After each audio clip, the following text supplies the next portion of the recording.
Well, we have a first alert action day on Denver 7. Let's take a look at the camera on top of Denver Health showing the snow has resumed, my friends, and we've got more snow on the way. And to the north of the metro, the roads are looking a little dicier than they are here downtown. This is a live look at our CDOT camera. This is along US 36 right near Flatiron Crossing. Youch. Glad you're with us tonight. I'm Shannon Ogden. Thanks for joining us. I'm Ann Trujillo. Denver 7 has our team out covering every aspect of this storm for you. Chief Meteorologist Mike Nelson tracking the latest. Katie LaSalle monitoring conditions so she can push out any alerts to your devices as needed. And we start with Sally Mamdouh, who's out on the roads along I-70 somewhere in the high country. Sally? Yeah, we just passed Lookout Mountain. We're heading eastbound towards Denver, and it has been snowing nonstop.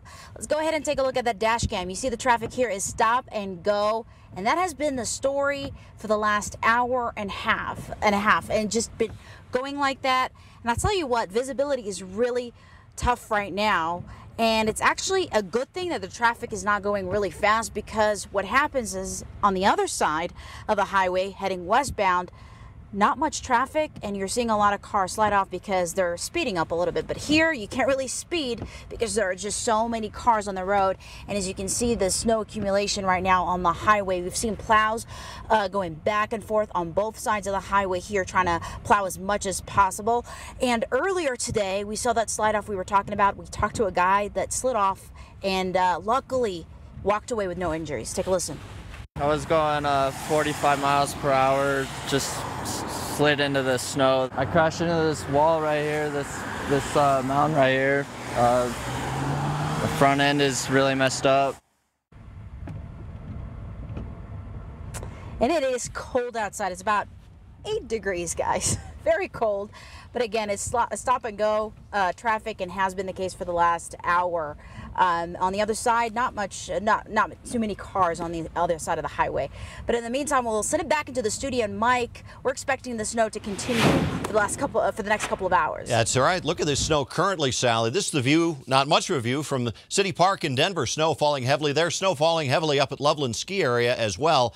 And you can see the bands of snow coming through. This is the type of a storm system that's going to produce that. We'll get locally heavy amounts of maybe an inch or two an hour, where nearby other places don't see very much. Winter weather advisories, avalanche warnings, winter storm warnings coat the mountains, and across the Front Range we see the snow continuing. Some rain showers down over extreme southern Colorado, where temperatures there are just around the freezing mark. Look at our numbers here though. 16 currently at Denver, and you want to take what it was 24 hours ago. Is 55 degrees warmer than it currently is. Plus, combine the wind chill and an exposed skin, it feels like 7 below in Denver and Akron, 16 below up at Cheyenne. So for the evening, very cold temperatures, 1 to 3 inches of snow between now and midnight. Slick and slow on the roads in the mountains, in the foothills, and in the metro area. And that's where Thomas Hoppo is right now. Thomas?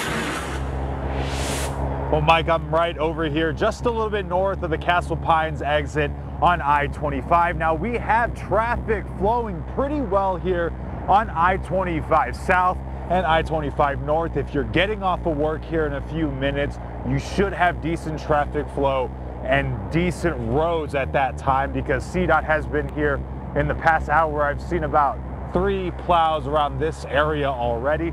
Now, the highway here is fine, but the snow, since my last Facebook post and my last Twitter about 30 minutes ago, the snow has picked up significantly. It is 10 degrees here, and the snow is falling even more than it was 30 minutes ago. So if you are heading out to work, visibility is low on this part of the highway. I'm going to send it back to you guys in the warm studio, reporting live in Douglas County. Thomas Hoppo, Denver 7. All right, you stay safe out there, Thomas. Thank you. And we're going to keep our eyes focused on this storm, and also coming up on Denver 7 at 6, we're going to take a 360 look at what it takes to make sure your streets are plowed and which areas get priority. We have that 360 view for you ahead on Denver 7 at 6. So be sure and stay right here with us for any updates on the snowstorm. We'll, of course, be back on Denver 7 at 6 and 10. Our team constantly updating this forecast for you so you can prepare for tomorrow's commute. And we'll have crews out live tomorrow morning starting at 4:30.